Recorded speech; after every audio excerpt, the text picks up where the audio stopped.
జై శ్రీమన్నారాయణ. నేను మీ icon astrologer Gattupalli Suresh Babu.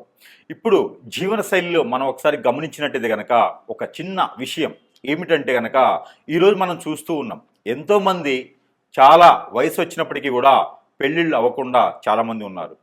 పోనీ అది ఒక పక్కన పెట్టేస్తే, పెళ్ళిళ్ళు చేసుకోకపోవడానికి గల కారణాలు పేరెంట్స్కి అతి ఆశ కావచ్చు, చేసుకునేటువంటి వారికి కూడా అతి ఆశ కావచ్చు. మరొకటి, పెళ్ళి అయిన తర్వాత వారి యొక్క ఆధీనంలో ఉండాలి, వారి యొక్క వాల్యూస్లో ఉండాలి అనే ఒక సంబంధంలో కావచ్చు. లేదు అంటే కనుక వీళ్ళకి ఫ్రీడమ్ ఉండదేమో అనుకునే విధంగా. అన్నిటికన్నా ముఖ్యమైనటువంటి విషయం ఏంటంటే కనుక పెళ్లి కాకముందే ఒక రకమైనటువంటి బంధంలో ఉండిపోవటం, ఆ బంధానికి విడిపోలేనటువంటి తత్వం, ఇవన్నీ కూడా మనకి గమనిస్తూ ఉన్నాం. కానీ వీటన్నిటితో పాటు మరొక విషయం ఏంటంటే కనుక అటో ఇటో చేసి పెళ్లి చేసుకుంటారు, పెళ్ళి అవుతుంది. ఈ పెళ్లి చేసుకోవడానికి కారణాలు పెద్దవారి యొక్క బలవంతం, లేదా పిల్లలు ఇష్టపడి లవ్ మ్యారేజెస్, లేకపోతే ఒక అభిప్రాయాలు ఇంకోరికి నచ్చి చేసుకునేటువంటి విధానం, ఇవి పెళ్లి చేసుకోవడం. ఇకపోతే పెళ్ళి అవుతుంది, అటు ఇటుగానో విడిపోతారు. బంధాలు ఎన్నో ఉన్నా విడిపోతూ ఉంటారు. లవ్ చేసుకుంటారు ఎన్నో సంవత్సరాలుగా, పెళ్లి చేసుకుంటారు, విడిపోతారు. లవ్ చేసుకుంటారు, పెళ్లి చేసుకోకపోయినా విడిపోతూ ఉంటారు. ఇలాగా చాలామంది ఒక్కొక్కరు వాడికి బానిసైపోతూ ఉంటారు. ఈ విడిపోయినటువంటి తత్వంలో చాలా రకాల కారణాలు ఉంటాయి. కులము, మతము, ఆస్తులు, అంతస్తులు, మనస్సు, వేరేక పరిచయాలు, అభిప్రాయాల భేదాలు, ఆదాయం, డబ్బులు, పేరెంట్స్ విషయాలు, వాల్యూస్, ఇవన్నీ కూడా మనం చాలా రకాలుగా తీసుకోవచ్చు. దీంట్లో ముఖ్యంగా అటు ఇటు చేసి పెళ్లికి ముందున్నటువంటి బంధాలన్నీ కూడా విడదీసుకోను కొంతమంది పెళ్లి వరకే వస్తారు. ఎందుకు ఇలా చెప్తున్నాను అనుకుంటారా? ముందు ముఖ్యంగా మనకు తెలియాలి కదా, అసలు ఏం నడుస్తుంది సమాజంలో, మనం ఎక్కడున్నాం, అసలు మనం ఎక్కడున్నాం, ఏం చేస్తున్నాం, వాల్యూస్ ఏంటి, సనాతన ధర్మం ఏంటి, అసలు ఈరోజు నడుస్తున్నటువంటి బంధాలేంటి, బంధవ్యాలేంటి, వాల్యూస్ ఏంటి, అసలు మనం ఎక్కడున్నాము అనేది ఒకసారి మనం చూడాలి. భారతదేశానికి ఒక చరిత్ర ఉంది. ఆ చరిత్రలో కుటుంబ వ్యవహారాలకి, ఆచారాలకి, ఒక రకమైనటువంటి వ్యవస్థకి వాల్యూస్ ఉన్నాయి. అటు 7 తరాలు, ఇటు 3 తరాలు అంటారు. అవన్నీ కూడా ఎక్కడికి వెళ్తున్నాం మనం? అవన్నీ ఏమవుతుంది? ఒకప్పుడు మనకి పెళ్ళిళ్ళు స్వర్గలోకంలో నిర్ణయిస్తారు అంటారు. మరి అలాంటి పెళ్ళిళ్ళు మరి ఈరోజు ఏమవుతున్నాయి? పెళ్ళికి ఎంత విలువ ఉంటుంది? సరిపోని పెళ్ళి అటు ఇటు కలిసి ఈరోజు ఉన్నటువంటి జనావళి సమస్యలకి ఒక 30% పెళ్ళి చేసుకుంటూ ఉన్నారు నెమ్మదిగా. ఈ పెళ్లి చేసుకున్న వారు ఎంతవరకు నిలబడుతున్నాయి సంబంధాలు? పెళ్ళి అయ్యి పిల్లలు పుట్టిన తర్వాత విడిపోయారు కొంతమంది, పెళ్ళి అయ్యి కూడా ఎమ్మటే విడిపోయారు కొంతమంది. వెలిగేషన్స్, పొరుగు, ప్రఖ్యాత, హోదా, డబ్బు అన్నీ పోవటం, ఎన్నో రకాల సమస్యలు ఈరోజు మనం ఎదుర్కొంటున్నాము. ఒక బంధం అనేది ఏర్పడిన తర్వాత దేవుడు నిర్ణయించినటువంటి బంధానికి భార్యాభర్తల బంధం, అలాంటి భార్యాభర్తల బంధాన్ని ఈరోజు మనము హేళన చేయటం, ఈరోజు మనము ఆ భార్యాభర్తల బంధాన్ని ఎక్కడికో తీసుకెళ్ళటం లాంటివి జరుగుతూ ఉన్నాయి. అలాంటి భార్యాభర్తల బంధం విలువ లేకుండా, మరీ గుప్తంగా లేకుండా, విచ్చలవిడితనంతో వ్యవహార పూరితమైనటువంటి విషయాలన్నీ వెలికి తీస్తూ విడాకులు తీసుకోవటం, విడిపోవటం ఈ రోజుల్లో చాలా పెద్ద ప్రాషన్ అయిపోయింది. భర్త ఏదైనా ఒక మాట అంటే ముందు భార్య తరపునటువంటి పేరెంట్స్ ఒప్పుకోవట్లేదు. మా అమ్మాయికి ఏం తక్కువ, నీకుతో పాటు సంపాదిస్తుంది, ఆమెను ఎందుకనాలి, ఆవిడకో ఫ్రీడమ్ కావాలి. భార్య ఏమనంటే భర్త తరపున ఉన్నటువంటి తల్లిదండ్రులు ఒప్పుకోవట్లేదు. నా కొడుకు ఏం తక్కువ అండి, అమ్మాయితో పాటు సంపాదిస్తున్నాడు, పిల్లల్ని చూసుకునే అవసరం లేదు, మళ్ళీ కోటీసులు ఇచ్చే సంబంధం వస్తుంది. ఇలాంటి వ్యవహారాలతో తల్లిదండ్రులు కూడా ఆలోచించకుండా వారికి చెప్పకుండా ఉన్నటువంటి పరిస్థితి ఏర్పడతా ఉన్నాయి. ఇలాంటి విలువ లేనటువంటి సంబంధాల మధ్యన మరి ఈరోజు ఉన్నటువంటి జీవనశైలి ఎలా ఉంది అంటే కనుక, అసలు భార్యాభర్తల బంధం ఎందుకు విడిపోతున్నారు? ఈ రోజుల్లో ప్రత్యేకంగా ఎందుకు విడిపోవాల్సి వస్తుంది? అసలు కారణాలు ఏంటి? అసలు ప్రభుత్వాలు ఏం చేస్తున్నాయి? మన రాజ్యాంగం ఏం చెప్తుంది? అసలు ఈ జీవోలన్నీ ఏంటి? ఎందుకు తీసుకొస్తున్నారు? ఎవరి కోసం ఈ ఫ్రీడమ్స్? ఒకప్పుడు భార్యాభర్తల బంధం బాగలేదండి? మన వ్యవహార పూరితలు బాలేవండి? వారి జీవితకాలం బతకలేదా అండి? మరి ఈ రోజులు ఎందుకు ఎందుకు ఇలా జరుగుతుంది? అసలు ఏం జరుగుతుంది? ఎందుకు విడిపోతారు? జాతకంలో ఏమైనా తప్పులుంటే విడిపోతుంటారా? అలానే వీరి యొక్క నక్షత్ర ప్రకారంగా కంఫర్టబిలిటీ లేకపోతే విడిపోతూ ఉంటారా? వీరికి కంఫర్టబిలిటీ సెట్ అవ్వకపోతే విడిపోతారా? లేదా వేరే సంబంధాలు ఏమైనా ఉంటే విడిపోతారా? అసలు ఏ గ్రహము ఏ స్థానంలో ఉంటే ఇలాంటివి జరుగుతూ ఉంటాయి? ఒక్కసారి మనం ఆస్ట్రాలజీ పరంగా కొంత క్లుప్తంగా విషయాన్ని తెలుసుకునే ప్రయత్నం అయితే మనం చేద్దాము. దాంట్లో ముఖ్యంగా ఈ యొక్క ద్వాదశ రాశుల వారు పెళ్లి చేసుకున్న తర్వాత ఎందుకు విడిపోతారు? అసలు విడిపోయేటువంటి సందర్భం ఏమొస్తుంది? ఏ గ్రహం ఏ స్థానంలో ఉంటేనో, ఏ దశాంత దశలు నడిస్తేనో, కంఫర్టబుల్ లేకపోతేనో, లవ్ మ్యారేజ్ వలన, పెద్దల విషయాల వలన అసలు ఎందుకు విడిపోయేటువంటి తత్వం ఎందుకు వస్తుందనే దాని గురించి ఒక్కొక్కసారి రాశి ప్రకారంగా మనం గమనించినట్టయితే కనుక మనకి మరి అలానే మనకి ద్వాదశ రాశుల్లో ఒకటి మేషరాశి. ఈ మేషరాశి వారు భార్యాభర్తలు అంటే పెళ్ళే కాలేదు అనుకుంటారా? పెళ్ళైన మాత్రమే, పెళ్లి కానులు కూడా చూడవచ్చు. పెళ్ళి అయిన తర్వాత పనికి వస్తుంది కాబట్టి, పెళ్ళి అయినా కాకపోయినా చూస్తే మీకు ఎవరికైనా చెప్పడానికి పనికి వస్తుంది. ఎట్లయినా సరే ప్రతి ఒక్కరు చూడొచ్చు వీడియోని, ఎందుకంటే ఇది మోటివేషన్ కాదు, ఇది మీ జీవితంలో జరిగేటువంటి విషయం కాబట్టి. ఎవరికైనా సిగరెట్ అలవాటు ఉందా? ఇది ఓకే, తర్వాత మాట్లాడుకుందాం. అయితే ఈ సిగరెట్ అలవాటు ఉన్నా, ప్యాకెట్ అలవాటు ఉన్నా, గుర్రాల పందాల అలవాటు ఉన్నా, బెట్టింగ్ల అలవాటు ఉన్నా ఇది వేరే విషయం. ఇది జీవితం నాశనం అయిపోతుంది, బొగ్గు పాలవుతుంది, దుర్బతి పాలవుతుంది, వాడికి వాడే పోతాడు. కాకపోతే దీనికన్నా ప్రమాదకరమైన ఉంది అదే పెళ్ళి. ఈ పెళ్లి చేసుకుంటే ఎవడైనా నాశనం అయిపోవాల్సిందే అనేటువంటి నినాశంలో ఉన్నారా? పెళ్ళి అయితే నాశనం ఎప్పుడు కారండి. మీ జీవితంలో జాతకంలో ఏదైనా బాగాలేదంటే పెళ్లి చేసుకుంటే బాగుండేది అని చెప్తారు మన పెద్దలు. ఎందుకంటే తెలుసా, మన జాతకంలో అన్నీ బాగుండాలని ఏం లేదు కదా. అదే భార్య అనేది వస్తే ఆ భార్య అనేది వస్తే ఏం కాదు, భార్య అనేది వస్తే కట్ చేసి మళ్ళీ వేసుకోండి.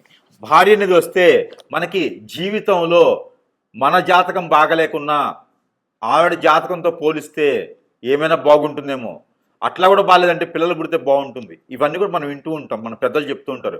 ఈ రోజుల్లో అవన్నీ మూఢనమ్మకాలు. మరి చేతబడి ప్రణాళిక చేయించడానికి మూఢనమ్మకాలు లేవు మనకి. భార్యాభర్తల బంధంలో మాట్లాడటానికి, వినటానికి, ఆచరించడానికి మాత్రం మూఢనమ్మకాలు అంటారు మన పెద్దలు. మనకి ఇప్పుడు నడుస్తున్న జనరేషన్ ఇది. కాబట్టి మూఢనమ్మకాలు ఏం లేవు, అన్ని నమ్మకాలే, అన్నీ ఉన్నాయి. తంత్రం ఎంత ఉందో మంత్రం ఎంత ఉంది, మంత్రం ఎంత ఉందో తంత్రం ఎంత ఉంది. కానీ ఇక్కడ విజయం ఏంటంటే కనుక ప్రతి ఒక్కరి జీవితంలో భార్య చాలా ఇంపార్టెంట్ అయిన రోల్, భర్త చాలా ఇంపార్టెంట్ అయిన పర్సన్. కాబట్టి ఇవన్నీ వాల్యూస్ కలిగినటువంటి విషయాలు కాబట్టి ప్రతి ఒక్కరు తప్పకుండా వినాల్సినటువంటి వీడియో అనేది. కాబట్టి ఇక్కడ మేషరాశి వారికి విడిపోతున్నారంటే కనుక జాతకం మనం పరిశీలన చేసుకోవాలి. మగవారి జాతకం, ఆడవారి జాతకం పరిశీలన చేసినప్పుడు 36 అవుట్ ఆఫ్ 36 రాని అవసరం లే, 18 వచ్చినా సరే పెళ్లి చేసుకోవచ్చు. కానీ కొన్ని లక్షణాలు, కొన్ని యోనులు కలవాలి. అవేంటంటే మేషరాశి వారికి ముఖ్యంగా కలవాల్సిన నక్షత్రం. ఆ నక్షత్రం కలిస్తే కనుక ఖచ్చితంగా జీవితంలో విడిపోకుండా ఉంటారు. మరొకటి యోని కలిస్తే కనుక ఖచ్చితంగా జీవితంలో విడిపోకుండా, మైత్రి, లగ్న మైత్రి లేదా నక్షత్ర మైత్రి కలవాల్సి వస్తుంది. కనీసం 3 అయినా సరే కలవాలి. 3 కలిస్తే కనుక, 5లో 3 కలిస్తే కనుక ఖచ్చితంగా ఆ జీవితం అనేది బాగుంటుంది, సుఖమయం అవుతుంది. కాబట్టి పెద్దలు ఏదో చెప్పినారో, పిల్లలు ఏదో చెప్పినారో లవ్ మ్యారేజ్ సక్సెస్ అవ్వవు. మేషరాశి వారికి లవ్ మ్యారేజ్ సక్సెస్ అవ్వవు. ఒకవేళ చేసుకున్నారంటే తుమ్మితేవుడు ముక్కులానే ఉంటుంది వారికిను. ఎక్కడైనా ఉంది అంటే లవ్గానే ఉండాలి, పెళ్లిగానే ఉండాలి, ఎఫ్ఐఆర్గానే ఉండాలి.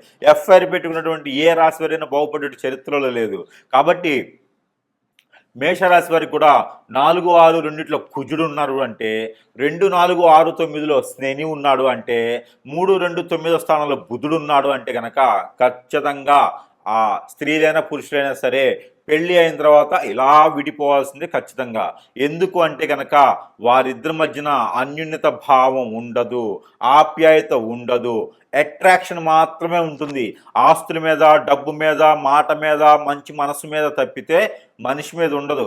వండి పెట్టేదానికి ఉండదు, తిండి పెట్టేదానికి ఉండదు, బొగ్గుపాలైపోద్ది జీవితం కూడా.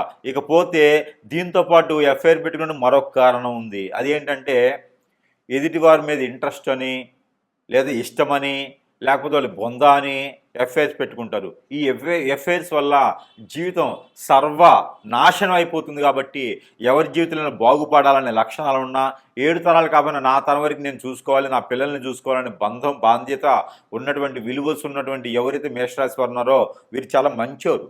చూడటానికే కాదు, మాట్లాడడానికి, పని చేయడానికి చాకచక్యంగాను మొండిగా పని చేసుకుంటూ వెళ్తారు. నమ్మదగిన వ్యక్తులు ఎవరైనా ఉన్నారంటే కనుక మేషరాశి వారు ఉన్నారు.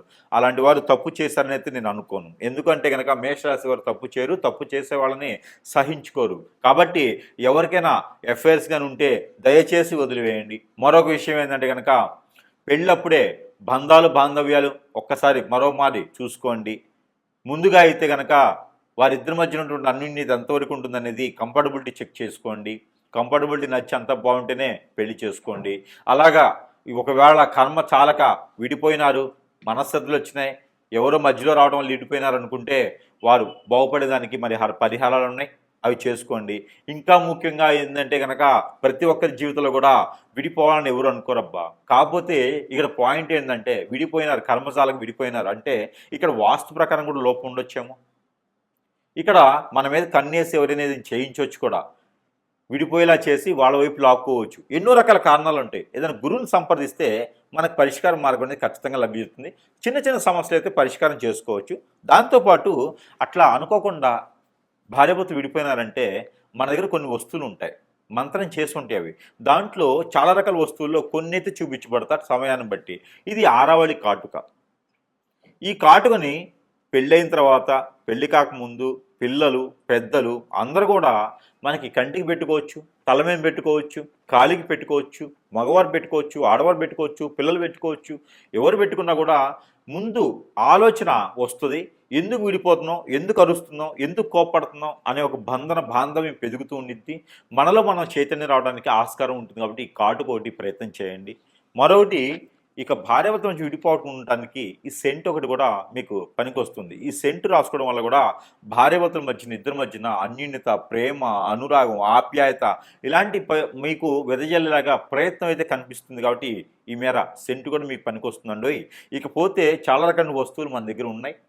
మీకు అవసరాన్ని బట్టి, అక్కడ సందర్భాన్ని బట్టి మనము ఇచ్చేదానికి ఉంటుంది. దీంతోపాటు ఏదైనా సమస్య ఉంటే కూడా పరిష్కార మార్గం చూపించబడుతుంది. కాబట్టి ఏదైనా చిన్న సమస్య ఉంటే మాత్రం ఈ పరిహారం చేసుకుంటే బెటర్గా ఉంటుంది. కాబట్టి ప్రయత్నం చేయండి. ఇలానే కనుక విడిపోయినట్లయితే కనుక మీకు ఒక చిన్న పరిహారం కూడా చెప్తాను. ఆ పరిహారం చేయండి. కొంతమేర ఇదంతా కూడా గుడ్డిలో మెల్ల అనుకోవచ్చు. అంటే పూర్తిగా కళ్ళు లేని వాళ్ళకి కొంచెం మసలబారిన కళ్ళు ఉండి కళ్ళజోడు పెట్టుకుంటే ఎట్లా ఉంటుందో అలాగ పరిహారాలు.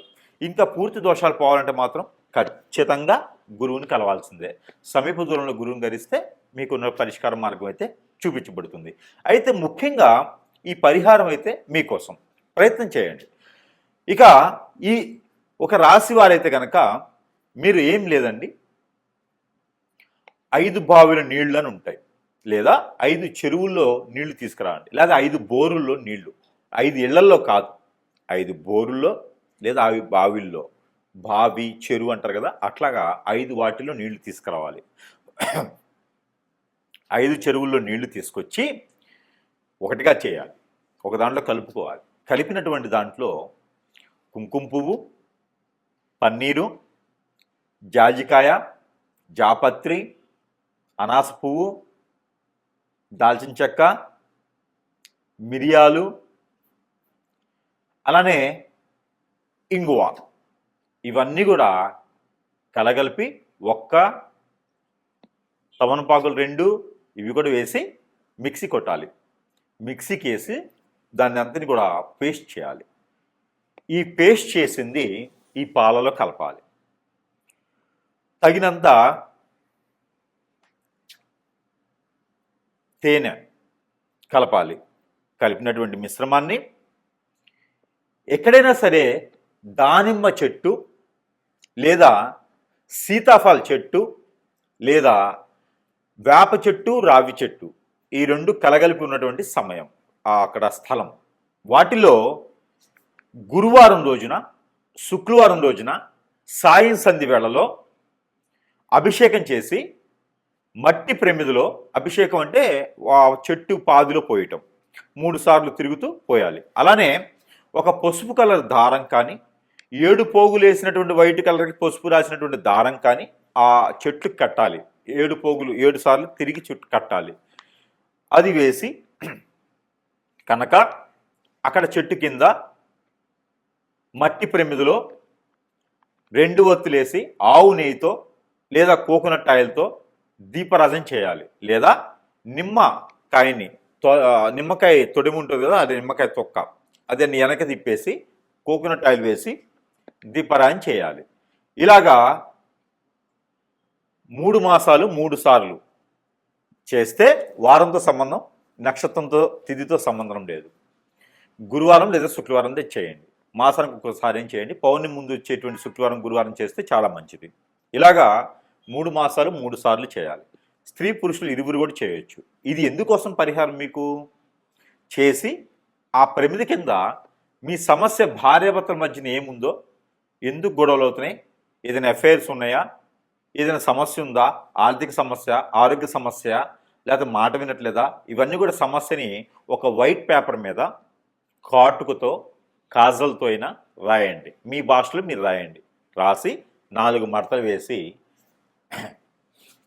మీకు ఆ ప్రమిది కింద పెట్టండి. ఆ ప్రమిది కింద పెట్టేటప్పుడు మోదుగాకు అని ఉంటుంది. ఆ మోదుగాకు వేయండి. మోదుగాకు పైన పేపర్ పెట్టండి.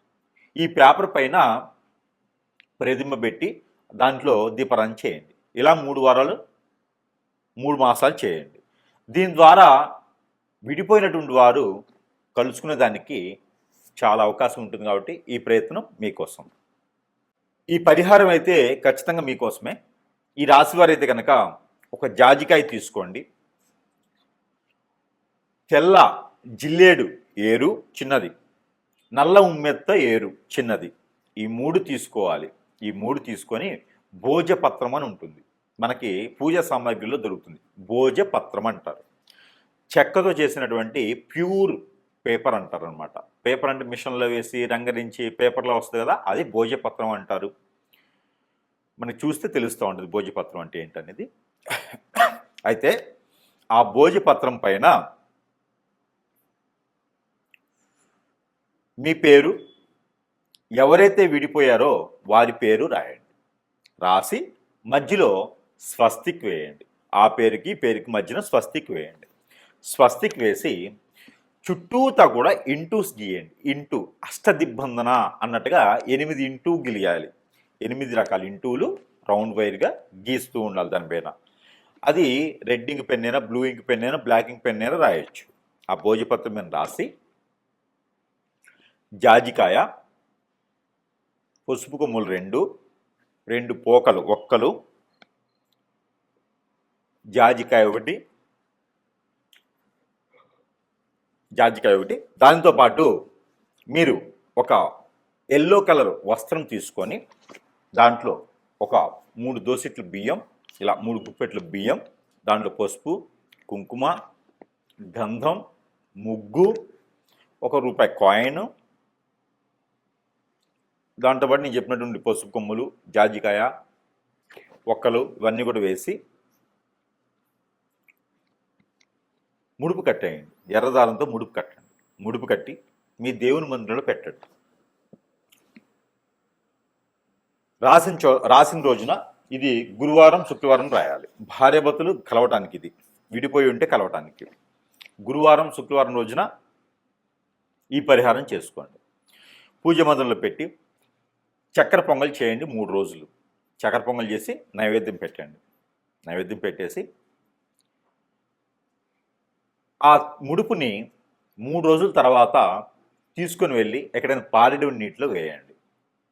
వేస్తే అంతటితో మీకు విడిపోయినటువంటి భర్త కావచ్చు, భార్య కావచ్చు, ఎలాంటి పరిస్థితులు విడిపోయినా మళ్ళీ తిరిగి వచ్చేదానికైతే ఖచ్చితంగా అవకాశం దొరుకుతుంది మీకు. ఈ ప్రయత్నం చేసి చూడండి. జై శ్రీమన్నారాయణ. ఈ పరిహారం అయితే మీకోసం. ఈ రాశి వారు కనుక ఈ పరిహారం చేసుకున్నట్టయితే కనుక ఖచ్చితంగా విడిపోయినటువంటి భార్యాభర్తలు ఒకటేలా ఉంటుంది. పెళ్లి కానురగైతే పెళ్లి అయ్యేలా కూడా ఉంటుంది. అలానే ఈ పరిహారం చేసుకోండి. అదృష్టవంతులయ్యేదానికి ఆస్కారం ఉంటుంది.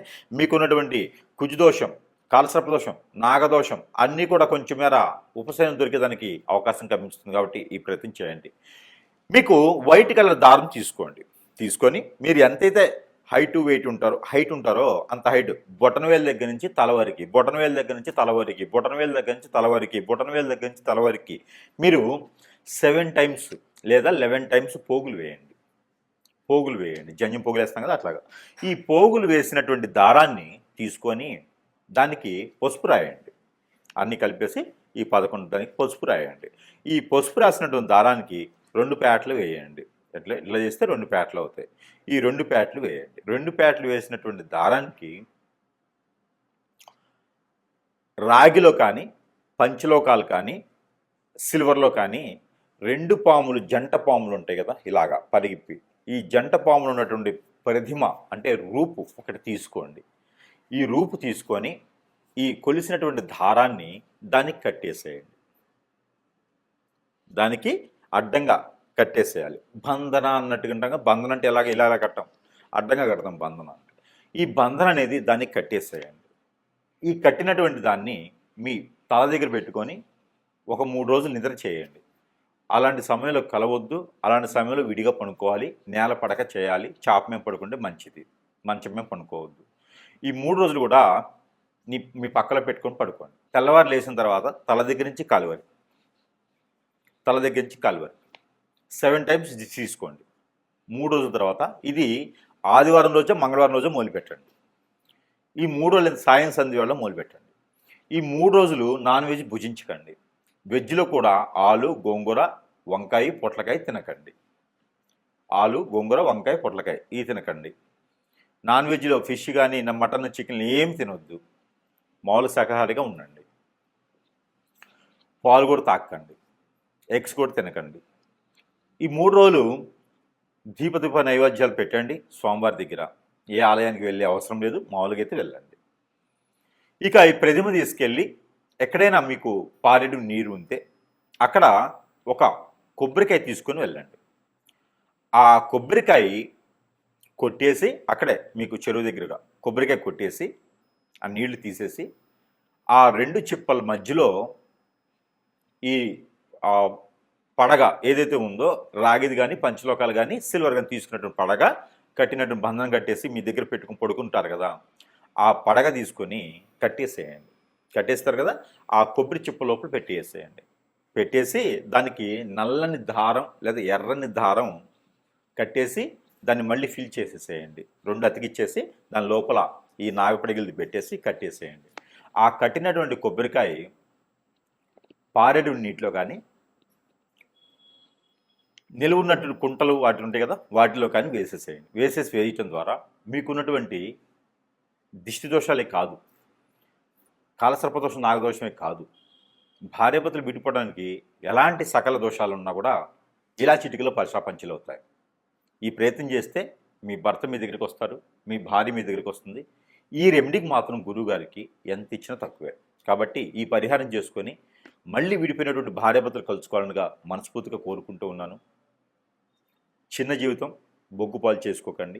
భార్యాభర్తలు ఎల్లకాలం కలుసుకునేలాగా ప్రయత్నం చేయండి. ఈ పరిహారం చేసుకొని అదృష్టవంతులు అవ్వండి. జై శ్రీమన్నారాయణ. ఈ పరిహారం ఈ రాశి వారు చేసుకున్నట్టయితే కనుక ఖచ్చితంగా మీకు విడిపోయినటువంటి భార్య మళ్ళీ రావాలని మనస్ఫూర్తిగా ఉందా, ఈ పరిహారం చేయండి. విడిపోయినటువంటి భర్త అతనే కావాలని మీకు అనిపిస్తే కనుక ఖచ్చితంగా ఈ పరిహారం చేయండి, వచ్చేస్తాడు. ఏమిటంటే ఒక రాగి పాత్ర తీసుకోండి, చెమ్ము, గ్లాసు, పాత్ర ఏదైనా తీసుకోండి. తీసుకొని దానిపైన మూత ఉంటుంది కదా, ఆ మూత కింద పెట్టండి. సింహద్వారానికి లోపల నుంచి బయటికి వస్తూ ఉంటే రైట్ సైడ్లో ఉండాలి. బయట నుంచి లోపలికి వెళ్తుంటే లెఫ్ట్ సైడ్లో ఉండాలి. గడప పక్కన ముందు అంటే లోపల మనం బయటికి వెళ్ళే దారిలో గడప పక్కన లోపల నుంచి బయటకు వస్తుంటే రైట్ సైడ్. కింద ప్లేట్ పెట్టి దానిపైన భోజపత్రం లేదా మోదుగాకు అంటారు కదా, మోదుగాకు వేయండి. మోదుగాకు పైన మూత పెట్టేసేయండి. చిన్న ఇట్లా పెట్టేసేయండి మూత ఎలికల. దాంట్లో పాత్ర, గ్లాసు, చెమ్ము ఏదో ఒకటి పెట్టేసి దాని లోపల నీళ్లు వేయండి. నీళ్లు వేసి దాంట్లో మందార పువ్వు ఒకటి, రోజ్ పువ్వు ఒకటి వేయండి.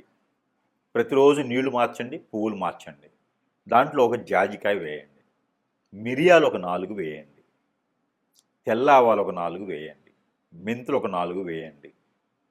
ఇవి వేసి నీళ్ళు అక్కడ పెట్టేయండి. ప్రతిరోజు కూడా ఉదయించే సూర్యునికి నీళ్లు ఆజ్ఞనివ్వండి.